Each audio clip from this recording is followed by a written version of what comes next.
அளவற்ற அருளாளனும் நிகரே இல்லா பேர் அன்புடையனுமாகிய எல்லாமல்ல ஏகனுடைய எல்லாருடைய சாந்தியும் சமாதானமும் அவனுடைய வற்றாத கருணையும் நம்முடைய இறுதி தூதர் முஹம்மது நபி ஸல்லல்லாஹு அலைஹி வஸல்லம் அவர்கள் மீதும் அவர்களை பின்பற்றி வாழ்ந்த சத்திய சகாபாக்கள் சகாபிய பெண்மணிகள் மீதும் குறிப்பாக இந்த நல்ல அமர்விலே அமர்ந்திருக்கக்கூடிய நம் அனைவர்கள் மீதும் ஏக இறைவனின் சாந்தியும் சமாதானமும் வற்றாத கருணையும் இன்றும் என்றும் என்றென்றும் நின்று நிலவட்டுமாக என்ற பிரார்த்தனையோடு இந்த நிகழ்ச்சியை ஆரம்பிக்கின்றோம். இல்லாமல் அல்லாஹ்வுடைய நல்லடியார்களே, நாமெல்லாம் அல்லாஹ்வுடைய மார்க்கத்திலே இஸ்லாமிய மார்க்கமாக இருக்கக்கூடிய அமைதி மார்க்கமாக இருக்கக்கூடிய இஸ்லாமிய மார்க்கத்திலே நாமெல்லாம் இந்த மார்க்கம் என்பது, இந்த இஸ்லாமிய மார்க்கம் என்பது இன்றைக்கு இந்த உலகத்திலே இருக்கக்கூடிய மற்ற மார்க்கங்களை போல மனிதர்களாக அல்லது அவர்களுடைய சிந்தனையில் உதித்த ஒரு மார்க்கம் அல்ல. மாறாக ஏக இறைவனால், நம்மை படைத்த ஏக இறைவனால் இந்த உலகத்தில் உள்ள அனைத்து பொருட்களையும் அனைத்து விஷயங்களையும் படைத்த ஏக இறைவனால் உருவாக்கப்பட்ட ஏற்றுக்கொள்ளப்பட்ட ஒரு மார்க்கம் தான் இஸ்லாமிய மார்க்கம். அப்பேற்பட்ட உன்னதமான உயர்வான ஒரு மார்க்கத்திலே தான் நாம் அமர்ந்திருக்கின்றோம். இதனுடைய கொள்கைகள், இதனுடைய கோட்பாடுகள், எதை பற்றிய சிந்தனை, எதை பற்றி ஆய்வு செய்வதாக இருந்தாலும் அத்தனையும் இந்த ஒட்டுமொத்த உலக மக்களுக்கும் ஒரு வழிகாட்டியாகத்தான் இருக்குமே தவிர ஒருபோதும் அது தீராத சிந்தனைகளுக்கோ அல்லது தீய சிந்தனைகளுக்கோ வழிவீடாக அமையாது. ஏன் என்று சொன்னால் இது அல்லாஹ்வுடைய மார்க்கம், இறைவனுடைய மார்க்கம் என்பதில் எந்த விதமான சந்தேகம்.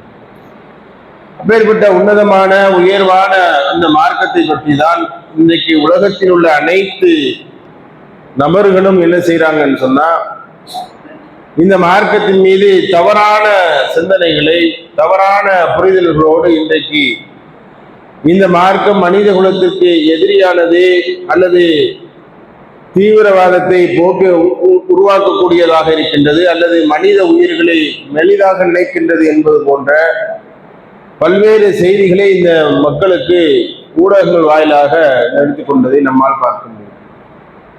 இஸ்லாமிய மார்க்கம் என்றாலே தீவிரவாத மார்க்கம், தீவிரவாதத்தை ஆதரிக்கக்கூடிய ஒரு மார்க்கம் என்றுதான் இன்றைக்கு பத்திரிகையாளர்களால் அல்லது ஊடகங்களால் சொல்லப்பட்டு வருவதை நம்மால் பார்க்க முடியும். ஆனால் உண்மை நிலவரம் என்ன? இந்த இஸ்லாமிய மார்க்கம் உண்மையிலே அப்படியாப்பட்ட ஒரு மார்க்கமாக இருக்கிறதா என்று சொன்னால், அதனுடைய செயல்பாடுகள், அதனுடைய கொள்கைகளை நாம் ஆய்வு செய்வோம் என்று சொன்னால், ஒரு சாதாரண 2 விஷயங்களை நாம் எடுத்து பார்த்தால் கூட அந்த 2 விஷயங்களும் போதிக்கக்கூடிய அளவிற்கு இந்த உலகத்தில் இருக்கக்கூடிய எந்த சித்தாந்தங்களும் எந்த கடவுள் கொள்கைகளும் அந்த அளவுக்கு உயர்ந்த ஒரு கருத்துக்களை சொன்னதில்லை. அவ்வளவு உயர்ந்த அல்லது இந்த மனிதர்களை ஒற்றுமைப்படுத்தக்கூடிய, இந்த மனித சமூகத்தை சமாதானத்தையும் சாந்தியும் ஏற்படுத்தக்கூடிய ஒரு கருத்தை சொல்லவில்லை. என்ன அப்படியாப்பட்ட ஒரு கருத்து இருக்கிறது? 2 மனிதர்கள் சந்தித்துக் கொள்கின்றார்கள். நாம முஸ்லிம்களாக இருக்க 2 பேர் சந்திக்கணும். முதல்ல என்ன சொல்லுவோம்? அஸ்ஸலாமு அலைக்கும் வரஹ்மத்துல்லாஹி என்று சொல்லுவோம். இந்த அஸ்ஸலாமு அலைக்கும் வரஹ்மத்துல்லாஹி வ பரகாத்துஹு என்பதுல எவ்வளவு பெரிய உன்னதமான ஒரு கருத்து இருக்கிறது என்பதை பாருங்கள். ஒரு தீவிரவாதத்தை நேசிக்கக்கூடிய ஒரு மார்க்கமாக இருக்குமே என்று சொன்னால், இதனுடைய அர்த்தத்தை புரிந்து நடக்கக்கூடியவர்கள் அப்படி சொல்ல மாட்டார்கள். அஸ்ஸலாமு அலைக்கும் என்பது என்ன? அது நேருக்கு நேர பார்த்தாலும் சரி அல்லது தொலைபேசியில் நாம உரையாடும் போது முதலாக சொல்லக்கூடிய செய்தி, இப்படி எல்லா நிலைகளிலும் மனிதனை தொடர்பு கொள்ளக்கூடிய எல்லா நிலைகளிலும் ஒரு முஸ்லிமாக இருக்கக்கூடிய சொல்லக்கூடிய செய்தி என்ன? அஸ்ஸலாமு அலைக்கும், அல்லாஹ்வுடைய சாந்தியும் சமாதானமும் உனக்கு உண்டாவதாக என்று பிறருடைய நலனிலே அக்கறை கொண்டு சொல்லக்கூடிய ஒரு மார்க்கமாக இருக்கு. அதற்கு அவர்கள் சொல்லக்கூடிய பதில் என்னவா? அலைக்கும் அஸ்ஸலாம், உங்களுக்கும் அல்லாஹ்வுடைய சாந்தியும் சமாதானமும் உண்டாகட்டும் என்று சொல்லக்கூடிய இது எவ்வளவு மிகப்பெரிய ஒரு உன்னதமான ஒரு கருத்தை உள்ளடக்கிய, இந்த உலகத்திற்கு தேவையான அமைதியை தரக்கூடிய, அமைதியை வேண்டக்கூடிய, செல்லக்கூடிய ஒரு கருத்தாக இருக்கு பாருங்க. ஆனால் இன்றைக்கு இது இறைவனால் நமக்கு வகுத்து தந்தப்பட்டது. ஆனால் மனிதர்களால் உருவாக்கப்பட்ட சில நிகழ்வு என்ன? குட் மார்னிங், குட் ஈவினிங், நல்ல காலை பொழுது, நல்ல இரவு பொழுதாக சொல்லுகின்றார்கள். இதை நாம ஒரு தீய நிகழ்வுகளை போய் சொல்ல முடியுமா? ஒரு இறந்தவருடைய வீட்டுல போய் இருந்துக்கிட்டு நீங்க குட் மார்னிங், குட் ஈவினிங் சொல்ல முடியுமா? அப்ப அவர்கள் அந்த நிகழ்ச்சிக்கு ஆட்பட்டவர்கள் நம்ம இடத்துல எந்த அளவு கோவப்படுவாங்க. நான் இவ்வளவு துக்கத்தில் இருக்கிறேன், என்கிட்ட நீங்க நல்ல காலை பொழுது, நல்ல இரவு என்று சொல்லுகின்றீர்கள் என்று கோவப்பட மாட்டாங்களா இல்லையா? அல்லது மனதை துக்கப்பட மாட்டாங்களா இல்லையா? ஆனால் அவர்களிடத்துல இந்த அஸ்ஸலாமு அலைக்கும் என்பதை நீங்க சொல்லி பாருங்க. எல்லா இடங்களிலும் சொல்லக்கூடிய நிகழ்வு, நல்ல நிகழ்வாக இருந்தாலும் சரி அஸ்ஸலாமு அலைக்கும் சொல்லலாம், கெட்ட நிகழ்வாக இருந்தாலும் சரி அஸ்ஸலாமு அலைக்கும் என்று சொல்லலாம். இது சாந்தியும் சமாதானமும் அவருக்கு நல்ல நிலையிலும் தேவை, கெட்ட நிலைகளிலும் தேவை. எவ்வளவு அழகான ஒரு கருத்தாக மனித சமூகத்திற்கு தேவையான ஒரு விஷயத்தை ஆரம்ப நிலைகளிலே ஒரு மனிதனை சந்திக்கக்கூடிய ஆரம்ப நிலைகளில் ஆரம்ப வார்த்தையாக சொல்லக்கூடிய செய்தியை பார்க்கணும். எவ்வளவு அழகான ஒரு செய்தி பாருங்க. யாரை பார்த்தாலும் சரி, அல்லாஹ்வுடைய தூதர் சொல்றாங்க, அப்துல்லா பின் அம்ர் ரலியல்லாஹு அவர்கள் சொல்லுகின்றார்கள், அல்லாஹ்வுடைய தூதர் மதீனாவுக்கு வந்த உடனே சொல்லக்கூடிய செய்தி இது. இந்த செய்தியானது அல்லாஹ்வுடைய தூதர் மதீனாவுக்கு வந்த உடனே சொல்லக்கூடிய செய்தி. ஒரு ஆள் வர்றாரு, அல்லாஹ்வுடைய தூதரே, இஸ்லாமிய மார்க்கத்தில் சிறந்தது எது? துதுமல் தாயிம என்று சொல்லுகின்றார்கள். ஐயல் இஸ்லாம ஹைர், இஸ்லாமிய மார்க்கத்தில் உயர்ந்த சிந்தனை எது, உயர்வான பண்புகள் எது என்று சொல்லுங்க, அல்லது அல்லாஹ்வுக்கு பிடித்த பண்புகள் எது என்று சொல்லுங்க என்று கேட்கின்ற நேரத்துல அல்லாஹ்வுடைய தூதர் சொல்றாங்க, துதுமல் தாயிம, ஏழைகளுக்கு நீங்கள் உணவளிக்க வேண்டும், ஏழைகளுக்கு நீங்கள் உணவளிப்பது. சலாம் அலாமன் அரப்த வமன் லா தத்ரி, அறிந்தவருக்கும் அறியாதவருக்கும் நீங்கள் உதவி செய்வது, நீங்கள் சலாமை சொல்லுவது. முதல்ல ஏழைகளுக்கு உணவளிப்பது, அதுக்கடுத்து சொல்றாங்க அறிந்தவருக்கும் அறியாதவருக்கும் இந்த சலாத்தை நீங்கள் எடுத்து சொல்லுங்கள், இந்த சலாத்தை நீங்கள் பரப்புங்கள் என்பதாக சொல்லுகின்றார்கள். இந்த இரண்டு நிகழ்வை பாருங்க, அல்லாஹ்வுடைய தூதர் சொன்ன இரண்டு நிகழ்வுகளும் பாருங்க இந்த இஸ்லாமிய மார்க்கத்தை மேம்படுத்தக்கூடியதாக, உயர்வான ஒரு இடத்துல கொண்டு போய் வைக்கக்கூடியதாக இருக்கு. ஏழைகளுக்கு உணவளியுங்கள், பசித்தவருக்கு உணவளியுங்க, பசிக்கக்கூடிய இருக்கவருக்கு நீங்கள் உணவளிக்க விடுங்க. இந்த இதை பாருங்க, ஒரு ஆள் பசித்து இருப்பதை இஸ்லாமிய மார்க்கம் வெறுக்குது, விரும்பம் எடுக்குது அப்படிங்கிற மாதிரிதான் அர்த்தம். அப்ப இதுல தெரிந்து கொள்ளக்கூடிய செய்தி என்ன என்று சொன்னால், ஒருவர் பசித்து இருப்பதையே விரும்பாத ஒரு மார்க்கம் எப்படி அவனை கொலை செய்ய சொல்லுவது? இப்படிதான் நம்ம கொண்டு வரணும். பசித்து இருப்பதை விரும்பாத ஒரு மார்க்கம், எல்லாரும் பசியோடு இருக்கக்கூடாது, ஏழைகள் அவர்கள் உணவளிக்க வேண்டும், வசதி படைத்தவர்கள் வசதி இல்லாதவர்களுக்கு உதவ வேண்டும், அவருடைய பசியை போக்க வேண்டும் என்று சொன்னால் எப்படி மனித உயிர்களை இலகுவாக எடுக்கக்கூடிய மார்க்கமாக இருக்கும், எப்படி தீவிரவாதத்தை ஆதரிக்கக்கூடிய ஒரு மார்க்கமாகவும், அடுத்தவர்கள் பசிக்கவே பொறுக்கக்கூடாத ஒரு மார்க்கம், பொறுத்து கொள்ளாத ஒரு மார்க்கம், எப்படி அவர்களுடைய உயிரை மிக எளிதாக நினைக்கும். இந்த இடத்துக்கு நம்ம வர்றோமா இல்லையா? அதே மாதிரி நீங்கள் அறிந்தவருக்கும் அறியாதவருக்கும் சலாம் சொல்லுங்கள். சலாத்தை நீங்கள் பரப்புகின்ற பொழுது அல்லாஹ்வுடைய சாந்தியும் சமாதானம் அருளும் கிடைக்கும். இப்போ உண்மையிலே இந்த உலகம் முழுவதும் சாந்தியும் சமாதானமும் வேண்டும் என்று விரும்பக்கூடிய ஒரு மார்க்கம், அமைதியை ஏற்படுத்தக்கூடிய ஒரு மார்க்கம், அது அல்லாஹ்விடத்திலே பிரார்த்தனையாக செய்யக்கூடிய ஒரு மார்க்கம் இந்த இஸ்லாமிய மார்க்கம். இது உலகத்திற்கு சொல்லக்கூடிய ஒரு செய்தி. இந்த மார்க்கமானது இவ்வளவு அழகான ஒரு மார்க்கம், ஒருத்தருடைய பசியை கூட விரும்பாத ஒரு மார்க்கம், ஒருவன் பசித்திருப்பதை கூட மற்றொருவன் விரும்பக்கூடாது என்று சொல்லக்கூடிய ஒரு மார்க்கம், அவனுடைய உடனடியாக உணவை கொடுத்து அவனுடைய பசியை ஆற்ற வேண்டும் என்று சொல்லக்கூடிய ஒரு மார்க்கம் எப்படி தீவிரவாதத்தை ஆதரிக்கும்?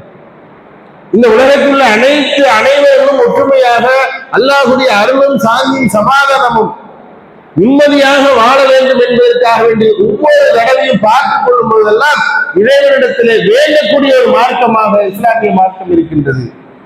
இப்படி ஒவ்வொரு நேரமும் பார்க்கக்கூடிய இடங்கள் எல்லாம் அல்லாஹ்விடத்திலே பிரார்த்தனை செய்யக்கூடிய ஒரு மார்க்கம் எப்படி தீவிரவாதத்தை ஆதரிக்கக்கூடிய ஒரு மார்க்கமாக இருக்கும். இது உலகத்திற்கு சொல்லக்கூடிய செய்தி. இப்ப இது உள்ளரங்க நிகழ்வாக இருக்கிறதுனால் முஸ்லீம் ஆகிய நமக்கு இதுல சொல்லக்கூடிய செய்தி என்ன, நாம தெரிந்து கொள்ள வேண்டிய அல்லது நடைமுறைப்படுத்த வேண்டிய செய்தி என்ன? இந்த மார்க்கம் உண்மையான மார்க்கம், அன்பை நேசிக்கக்கூடிய ஒரு மார்க்கம் என்று சொன்னால், எந்த கருத்தை உள்ளடக்குவதாக இருந்தால் இந்த மார்க்கத்தை ஏற்றுக்கொண்ட நம்மிடத்திலே அது எப்படி பிரதிபலிக்க வேண்டும்? இந்த செய்தி நம்ம இடத்துல எப்படி பிரதிபலிக்குது? அல்லாஹ்வுடைய தூதர் சொன்னாங்கல்ல, ஏழைகளுக்கு நீங்கள் உதவுங்கள், சலாத்தை நீங்கள் பரப்புங்கள் என்று சொன்னார்களே. இந்த இரண்டு செய்தியும் நம்ம இடத்துல நம்முடைய வாழ்க்கையில சரியாக பின்பற்றுகின்றோமா, நடைமுறைப்படுத்துகிறோமா? முதல்ல அதுதான் நமக்கு முக்கியமான விஷயம். இஸ்லாமிய மார்க்கம் அறிவு சார்ந்த மார்க்கம், இயற்கை மார்க்கம், அன்பை போதிக்கக்கூடிய மார்க்கம் என்று நாம சொல்றோம். யாரு கேட்டாலும் பெருமையா சொல்றோமே, அதற்கு தகுந்தாற் போல நம்முடைய செயல்பாடு இருக்கிறோமா இல்லையா? இப்ப நாம ஏழைகளுக்கு உணவளிக்கக்கூடிய விஷயங்கள்ல, பசித்தவர்களுக்கு அக்கறை காட்டக்கூடிய விஷயங்கள்ல நாம எந்த அளவுக்கு இருக்கிறோம்? நம்முடைய வாழ்க்கையில யாருக்காவது பசியோடு இருக்கிறவங்களுக்கு நாம் உணவளிச்சிருக்கிறோமா? அப்படியாப்பட்டவர்களை நினைத்து கவலைப்படுகின்றோமா? அதற்குண்டான முயற்சிகள் எடுத்திருக்கிறோமா? எத்தனையோ பேருக்கு தெரியும். இந்த இந்தியாவில் பார்க்கிறோம், எத்தனையோ நபர்கள், எத்தனையோ லட்சக்கணக்கான நபர்கள் ஒரு நாளைக்கு ஒரு நேர உணவோடு தூங்குகின்றார்கள், 2 வேளை ஒருவேளை பட்டினி இருக்கின்றார்கள். இப்படி தரம் பிரித்து இருக்கக்கூடிய ஏழைகள் இன்றைக்கு இருந்து கொண்டுதான் இருக்கின்றார். பசினா என்ன? பசினா பசி மட்டுமா? அவர்களுக்கு தேவையான எல்லா விஷயங்களையும், அவர்கள் இந்த பூமியிலே நிம்மதியாக வாழ்வதற்குண்டான எல்லா வசதிகளையும் ஏற்படுத்தி கொடுப்பதற்கான ஒரு வழிமுறை. இதை நாம செய்யணுமா? ஏன் நம்முடைய அண்ணன் தம்பிகளுக்கு செய்ய கொடுக்கிறோமே? நம்ம பசின்னு சொன்னா பசியை மட்டும்தான் சொல்றோம். ஆனா அல்லாஹ்வுடைய தூதர் அதன் நினைப்புல சொன்னாங்களா? எல்லாரும் தான். அவர்களுக்கு என்னென்ன தேவை இருக்கோ, அவர்களுக்கு உணவு தேவை இருக்கா, உணவு கொடுக்கணும். அவர்களுக்கு உண்மையில அவர்களுக்கு பொருளாதார தேவை இருக்கா, அப்புறம் அது ஒரு பசி தானே, பொருளாதார பசி தானே. அந்த பொருளாதாரத்தை கொடுத்து அவன் எல்லாமே நிறைவேற்றிக்க போறான். அப்ப உண்மையிலே அவர்களுக்கு அது இருக்குதா, அதை நிவர்த்தி செய்யணும். அவர்களுக்கு பாசத்துல ஒரு குறையாக இருப்பாங்க, அந்த விஷயம் இல்லை. இன்னைக்கு நாம இருக்கக்கூடிய நம்முடைய சொந்த பந்தங்கள்ல அப்படியாப்பட்ட நிலைகள் எத்தனை பேர் அப்படி இருக்கிறோம், எத்தனை பேர் குறைவுடையவர்களாக இருக்கின்றார்கள். அதை நாம நிறைவு செய்வதற்கு நாம என்ன முயற்சி எடுத்தோம்? நாம மட்டும் நல்லா இருந்தா போதும், நாம மட்டும் அங்கேயாக தொழுது நல்லா இருந்தா போதும், நம்முடைய பிள்ளைகள் மட்டும் நல்ல உத்தியோகத்தில் இருந்தா போதும், இப்படி நினைக்கக்கூடியவர்கள் எத்தனை பேர்? நம்மோட பிறந்தவர்கள், அவருடைய பிள்ளைகள், அவருடைய குடும்பங்கள் நன்றா இருக்கணும் என்னைக்கா சிந்திச்சு பார்த்திருக்கிறோமா? அப்படி நினைச்சு பார்த்திருக்கோமா? நாம எப்படி நிம்மதியா சாப்பிடுறோமோ, ஏன் தாய் தந்தைய சொல்லுங்களேன், ஏன் ரொம்ப தூரம் சுத்தணும்? நம்மை ஈன்றெடுத்த தாய் தந்தையருக்கு இன்றைக்கு எத்தனை நபர்கள் வந்து சோறு போடுறோம், அவர்களை பராமரிக்கிறோம், அன்பால பேசுறோம், அரவணைக்கிறோம். நாம சாப்பாடு கொண்டு போகும்போது தன்னுடைய முகத்திற்கு நேராக தாயினுடைய அந்த பசியை உணராதவர்கள் எத்தனை பேர் இந்த மார்க்கத்தில் இருந்து கொண்டு இருக்கிறோமா இல்லையா? எத்தனை வலைதளங்கள்ல பாக்குறோம், பெற்றவங்கள்ட்ட சொத்தை புடிங்கிட்டு பெற்றவங்க நடுரோட்ட விடக்கூடிய சூழ்நிலை இன்றைக்குமே இருக்குதா இல்லையா? இன்றைக்கு நம்முடைய சமூகத்துல நடந்து கொண்டுதான் இருக்கு. பஞ்சாயத்துக்கு வரத்தான் செய்து, மகன் கொடுமைப்படுத்துறான், மருமக கொடுமைப்படுத்துறா, என்ற சொத்தெல்லாம் முடிக்கிட்டாங்க. சொத்தை எழுதி வாங்கும் போது நல்லா பேசுறாங்க, எழுதி வாங்கின ஒரு பேச்சு, எழுதி கொடுக்கறதுக்கு முன்னால ஒரு பேச்சு இருக்குது. அதனால தான் கவர்மெண்ட் சட்டம் போட்டு கொண்டு வந்துட்டான். அப்படி யாராவது சொன்னா அவர்கிட்ட இருந்து திருப்பி அந்த பத்திரத்தை ஒப்படைக்க வேண்டும் என்ற சட்டம் கொண்டு வந்துட்டான். வரக்கூடிய காரணம் என்ன? இந்த மார்க்கத்தை இன்னும் சரியாக புரிந்து கொள்ள ஹதீஸ் பேச்சு வழக்குலதான் இருக்கு, சொல்லக்கூடிய வழக்குலதான் இருக்கு, அல்லது கேட்கக்கூடிய வழக்குலதான் இருக்க தவிர அது நம்முடைய வாழ்க்கை வழக்குல வரல, வாழ்க்கையில கொண்டே வரல. எத்தனை இன்னும் நம்ம இதை யோசிக்காம அண்ணன் தம்பிக்குள்ள சண்டை நடக்குது. அசல்ல சலாத்தை பரப்புங்கன்னு சொல்றோம், நம்முடைய தாய்க்கு சொல்ல முடிக்கிறோம், தந்தைக்கு சொல்ல முடிக்கிறோம், நம்முடைய சகோதரனுக்கு சொல்ல முடிக்கும், தெருக்காரங்களுக்கு சொல்ல முடிக்கும், அண்டை வீட்டார்களுக்கு சொல்ல முடிக்கும், பிள்ளைகளுக்கு சொல்ல முடிக்கும். சொல்றோமா? பிள்ளை மனைவி வீட்டுக்கு சொல்றதுக்கு ஒரு கூச்சம், தாய்கிட்ட சொல்றதுக்கு ஒரு கூச்சம். இப்படி இருக்குது. நம்முடைய நிலைமைகள் யாரோ தெரியாதவர்கிட்ட சொல்றோம், சலாம் சொல்லுவோம். ஆனா நம்முடைய தெரிஞ்ச நம்ம கூட இருக்கிற நம்மை பெற்றெடுத்த தாயிடத்துல சலாம் சொல்றதுக்கு இன்னும் நிறைய இருக்கு. நம்முடைய பிள்ளைகளிடத்துல சொல்றதுக்கு இருக்கு. அல்லாஹ்வுடைய தூதர் சொன்னாங்க, நீங்கள் வெறுமனே வீட்டுக்கு சென்றாலும் வீட்டுல யாருமே இல்லை, நீங்கள் உள்ளே நுழையும் போது நீங்கள் அஸ்ஸலாமு அலைக்கும் என்று சொல்லிட்டு போங்க. யாரை பார்த்தாலும் நீங்க சொல்லுங்க. உங்களுடைய நண்பனை ஒரு நாளைக்கு எத்தனை தடவை பார்ப்பீங்க, உங்களுடைய தாயை ஒரு நாளைக்கு எத்தனை தடவை பார்ப்பீங்க, உங்களுடைய தந்தையை எத்தனை தடவை பார்ப்பீங்க. நாம நீங்க டோட்டலா கணக்கு பண்ணுங்க பார்ப்போம். ஒரு நாளைக்கு நம்முடைய நண்பனை எத்தனை நண்பர்களை பார்க்கிறோம், எத்தனை தெரிந்தவர்களை பார்க்கிறோம். அத்தனை பேருக்கு நாம் சலாம் சொன்னால் நீங்க இரவு தூங்கும் போது நினைச்சு பாருங்க, இன்றைக்கு நாம எத்தனை சலாம சொல்லிருக்கோம். நாம அடுத்தவர்களுக்காக பிரார்த்தனை செஞ்சிருப்போம், அவர்கள் நமக்காக எத்தனை தடவை பிரார்த்தனை கூட்டி கழிச்சு பாருங்க. எவ்வளவு துவாக்கள் நமக்கு கிடைக்க பாருங்க. அதனாலதான் அல்லாஹ்வுடைய சலாத்தை நீங்கள் பரப்புங்க. இவருக்கு இப்பதானே சொன்ன, காமன் நேரத்துக்கு முன்னாடி தானே சொன்னோம் அப்படின்னு நினைக்காதீங்க. பார்த்துட்டு பேசிட்டு மறுபடியும் மீட் பண்ணக்கூடிய ஒரு நிலை வந்தால் மறுபடியும் நீங்கள் சலாமை சொல்லுங்கள். இவ்வளவு அழகான ஒரு மரபு. இதுல சொல்லும்போது மட்டுமில்லாமல் இந்த சலாமை சொல்வதற்கு நன்மையும் சொல்லக்கூடிய ஒரு மரபு.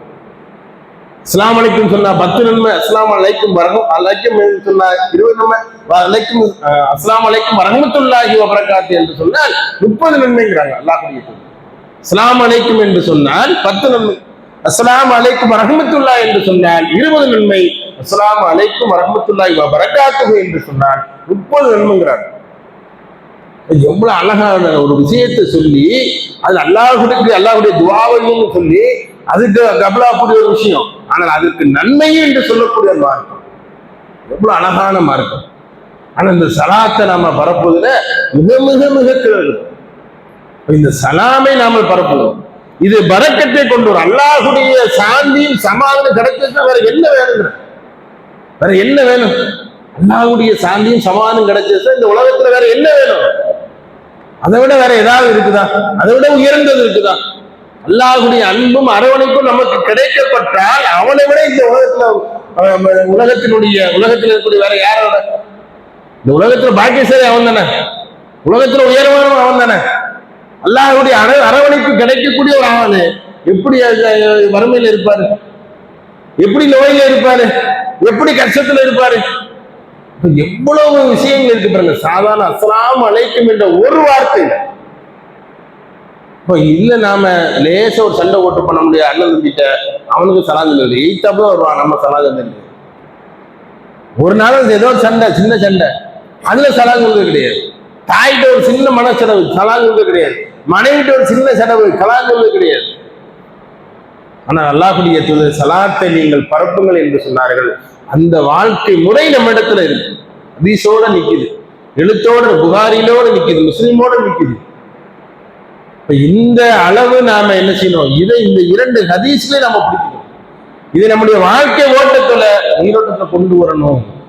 அப்பொழுதுதான் நாம இந்த மார்க்கம் இயற்கை மார்க்கம், உண்மையான மார்க்கம், போதிக்கக்கூடிய ஒரு மார்க்கம், அமைதியை விரும்பக்கூடிய மார்க்கம் என்று சொல்லுவோமே என்று சொன்னால் அதற்கு உயிரோட்டம் கொடுக்கக்கூடியதாக நம்முடைய வாழ்க்கை அமையும். அதுக்கு அடுத்தபடியா அல்லாஹ்வுடைய தூதர் சொல்றாங்க பாருங்க, ஒரு ரோட்ல போறோம், இதை நம்ம சாதாரண விஷயம் தான் பேசிட்டு இருக்கோம். ஒரு முள்ளு கிடக்குது, அதை அப்படியே அப்புறப்படுத்துறோம், அல்லது அதை எடுத்து ஓரமா போடுறோம். ஒரு கண்ணாடி துண்டு, ஒரு ஆணி கிடக்குது. இந்த மாதிரி சில விஷயங்களை நாம உடனே எடுத்து செஞ்சிடும். அல்லாஹ் மார்க்கம் எப்படி சொல்லுது பாருங்க, இதை யார் விரும்புகின்றார்களோ, இதை யார் அப்புறப்படுத்தார்களோ இந்த செயலை அல்லாஹ் அங்கீகரித்து என்ன செய்யறான்? அல்லாஹ் பாவம் பண்ணிட்டு வழங்குறான். ஒரு சாதாரண விஷயம், தொழக்கூடிய விஷயங்கள் இல்ல. 1 மணி நேரம் 2 மணி நேரம் நின்று கால் எடுக்க நின்று தொழக்கூடிய விஷயங்கள் இல்லை. சாதாரண ஒரு விஷயம், ரோட்ல போய்கிட்டே இருக்கும்போது எதிர்பார்ப்போடு போங்க. எதிர்பார்ப்புன்னு என்ன? ஒரு ஆணி கிடைக்காதா, ஒரு முள்ளு கிடைக்காதா, அதை எடுத்து அப்புறப்படுத்தி நாம் அல்லாஹ்வுடைய மன்னிப்பை எதிர்பார்க்கிறோமா? இந்த நினைப்போட நம்ம என்னைக்காவது போயிருக்கிறோமா? ஆனால் இது உலகத்திற்கு சொல்லக்கூடிய செய்தி என்ன? இது நமக்கு போகக்கூடிய செய்தி. நாம அப்படி போகணும். ஏதாவது கல்லு கிடக்க, ஒரு முள்ளு கிடக்க, பின்னால வரக்கூடிய பாதிப்பாருங்க என்று நாம என்ன செய்யணும்? அதை எடுத்து அப்புறப்படுத்தணும். இந்த செய்தியை அல்லாஹ் என்ன செய்வான்? அங்கீகரித்து நமக்கு பாவம் பண்ணி போடணும். இதுல உலகத்திற்கு செல்லக்கூடிய செய்தி, இதுல எங்க அமைதி வருது என்று சொன்னால், இது எங்க அமைதி மார்க்கம் எங்கே பிரதிபலிக்கிறது என்று சொன்னால் இதுலதான் பார்க்கணும். பிறருடைய ஒரு சாதாரண ஒரு பிறருடைய நலன் இல்லை, எப்படி அக்கறை கொள்ளுது பாருங்க. நாம தப்பிச்சு போயிடும், நாம இப்படி எடுக்கணும். ஆனால் பின்னால வரக்கூடியவர்கள் நாம் எடுக்காம போனால் பின்னால் வரக்கூடிய காலில குத்தி, அது என்ன காலில் குத்தும், சாதாரண ரத்தம் வரும், எழுத்து கல்லிடக்கு இடிச்ச ரத்தம் வரும், பீங்க அறுத்துதான் ஒரு வாரம் போட்டு அவ்வளவுதான். ஆனால் அதை கூட பிறருக்கு தொல்லை கொடுக்க கூடாது என்று நினைக்கக்கூடிய ஒரு மார்க்கம். எவ்வளவு அருமையான மார்க்கம் பாருங்க. ஒரு சாதாரண ஒரு வழியை கூட பிறர் நபர்களுக்கு கொடுத்துடக்கூடாது அப்படின்னு நினைக்கக்கூடிய ஒரு மார்க்கம் இஸ்லாமிய மார்க்கம். இப்படி பிறருக்கு ஒரு சாதாரண ஒரு வழியை, ஒரு முள்ளு குத்துற வழியை, ஒரு ஆணி குத்துற வழி, ஒரு பீங்கன் குத்துற வழியை கூட பிறருக்கு கொடுத்து விடக் கூடாது என்று சொல்லக்கூடிய மார்க்கம். அதை அப்புறப்படுத்தின அவங்களுக்கு நன்மை என்று சொல்லக்கூடிய மார்க்கம் எப்படி அடுத்தவருடைய உயிரை எடுப்பதற்கு சம்மதிக்கும். இந்த இடத்துல பிறருக்கு சொல்லக்கூடிய செய்தி இருக்குதா? சாதாரண ஒரு வழியை கூட இருக்கும்.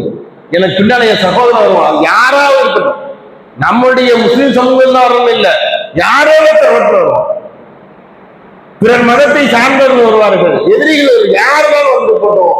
ஆனால் அவர்கள் இது மூலமாக அவர்கள் காயமடைத்து கூடாது அப்படின்னு சொல்லக்கூடிய ஒரு மார்க்கமா இருப்பார். இந்த இரண்டு செய்திகள் நமக்கு உணர்த்தக்கூடியதை பாருங்க. இப்படி சொல்லக்கூடிய ஒரு மார்க்கத்துலதான் நாம இருக்கோம். ஆனா இதை நடைமுறைப்படுத்தக்கூடியதுல நாம இல்லை.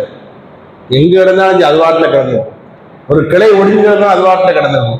நாம அதுல தப்பிச்சு போயிட்டோமா அதை மட்டும் பார்ப்போம். இப்படிதானே இருக்குது.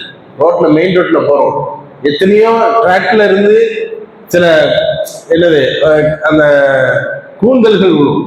அந்த கூந்தல்ல ஏறிடுச்சுன்னா வண்டி வலிக்கும். நமக்கு அது பின்னாலதான் போவோம், ஒரு டிராக்டருக்கு பின்னாலதான் போவோம். அந்த டிராக்டர் ஃபுல்லாவே தேங்காய் லோடு ஏறிக்கிட்டு போயிடும். அதுல இருந்து ஒரு லோடு விழுந்துடும், ஒரு கூந்தல் விழுந்துடும். அந்த மட்டையில ஏறிடுச்சுன்னா பின்னால வேகமா வருவாங்க. ஆனா நாம பார்த்துட்டோம், அதை எடுத்து போறோம், நாம அதுல இருந்து தப்பிச்சிருவோம். அதுல நாம என்ன செய்யணும்? பின்னால வரக்கூடியவர்கள் அதுல விழுந்துட்டாங்கன்னா என்ன செய்யணும்? பார்க்காம வந்துட்டாங்கன்னா என்ன செய்யணும்? எத்தனை எத்தனை கிடக்கு பாரு, ஒரு மட்டை கிடக்கும், அதுல வேகமா ஒரு சைடு ஏத்துனா ஒரு சைடு தப்பு நடிச்சு. இப்படி எத்தனையோ சின்ன சின்ன விஷயங்கள் நாம போகக்கூடிய பிரயாணம் செய்யக்கூடிய வழிகளில் கிடக்கும். இந்த தொழுது போறோம், நம்ம வீட்டுக்கு போகும்போது நம்ம ரோட்ல பார்த்துப்பாங்க, எவ்வளவு விஷயங்கள் இருக்குது, எவ்வளவு இடையூறுகள் இருக்குது. அத்தனை இடையூறுகளையும் நம்ம என்ன செய்யணும்? எடுத்து போனோம். இப்படி போட்டுட்டே போனா நன்மையை தேடக்கூடிய, பள்ளிவாசல்ல மட்டும்தான் நன்மையை தேடக்கூடிய மார்க்கம் சொல்லக்கூடிய மார்க்கம் அல்ல இஸ்லாம். நீங்க பள்ளிவாசல்ல மட்டும் வந்து நல்லவனாக இருந்து சொல்லக்கூடிய மார்க்கம் அல்ல. இங்கே கற்கக்கூடிய அனைத்தையும் நீங்கள் வெளியிலே செல்லக்கூடிய மார்க்கம். வெளியிலே அப்படியே சொல்லணும், அதுதான் மார்க்கம். இந்த பள்ளிவாசல்ல மட்டும் இருக்கக்கூடிய மார்க்கம் இல்லை என்று எவ்வளவு அருமையான மார்க்கம். இப்ப இப்படியாப்பட்ட ஒரு நிலைகள், பக்கத்து வீட்டுல நாம ஒரு குழம்பு வச்சா கூட அதுல கொஞ்சம் தண்ணியை சேர்த்து வைங்கிறாங்க அல்லாஹ்வுடைய தூதர். ஏன்? பக்கத்து வீட்டுல நம்ம இடத்துல கேட்கலாம், அல்லது அவர்கள் பசியோடு இருக்கலாம், அவர்களுக்காக வேண்டி நாமும் சேர்த்து சமைக்க வேண்டும் என்று சொல்லக்கூடிய மார்க்கம். அக்கம் பக்கத்துல இருக்கிறவர்களோடு நீங்க அனுசரணையாக இருங்கள் என்று சொல்லக்கூடிய ஒரு மார்க்கம் இஸ்லாமிய மார்க்கம். இப்ப இந்த மாதிரி நாம பக்கத்துல ஏதோ நம்முடைய தெருக்கல்ல இருக்கக்கூடிய மனிதர்களிடையே, நம்முடைய பழகுடைய மனிதரிடத்திலையும் அனைவர்களிடத்திலையும் இந்த விஷயங்களை நம்ம ஃபாலோ பண்ணலாம். இந்த சாதாரண விஷயங்கள், சலாம் சொல்லக்கூடியது, ரோட்ல போகும்போது இருக்கக்கூடிய இடையூறுகளை எடுத்து வருகிறது, இந்த அக்கபக்கத்தில் உள்ளவர்களுக்கு உதவிகள் செய்வது, அவர்களுக்கு ஏதாவது தேவையா, அப்படியாப்பட்ட விஷயங்களை பார்த்து பார்த்து நம்ம செய்வது, நம்முடைய சகோதர சகோதரிகளுக்கு உணவளிப்பது, நம்முடைய சகோதர சகோதரிகளுக்கு என்ன வேண்டும் என்பதை தேவைப்பட்டு அவர்களுக்கு நாம செய்வது, நம்முடைய தாய் தந்தையருக்கு செய்வது, நம்முடைய உறவினர்களுக்கு செய்வது, இப்படியாக சொல்லக்கூடிய சூழ்நிலைகள் நாம் உருவாக்கி கொள்ள வேண்டும். வெறும் ஹதீஸையும் நாம் படித்தால் மட்டும் போதாது, கேட்டால் மட்டும் போதாது, நாம் அதை நம்முடைய வாழ்க்கையில் நடைமுறைப்படுத்தும் போதுதான் அமைதி மார்க்கமாக இஸ்லாமிய மார்க்கத்தை நாம் கடைபிடிக்கிறோம் என்ற சிந்தனை ஏற்படும் என்று சொல்லி என்னுடைய உரையை நிறைவு செய்கிறேன். வாஹிர் தவானா அல்ஹம்துலில்லாஹி ரப்பில் ஆலமீன். அஸ்ஸலாமு அலைக்கும் வரஹ்மத்துல்லாஹி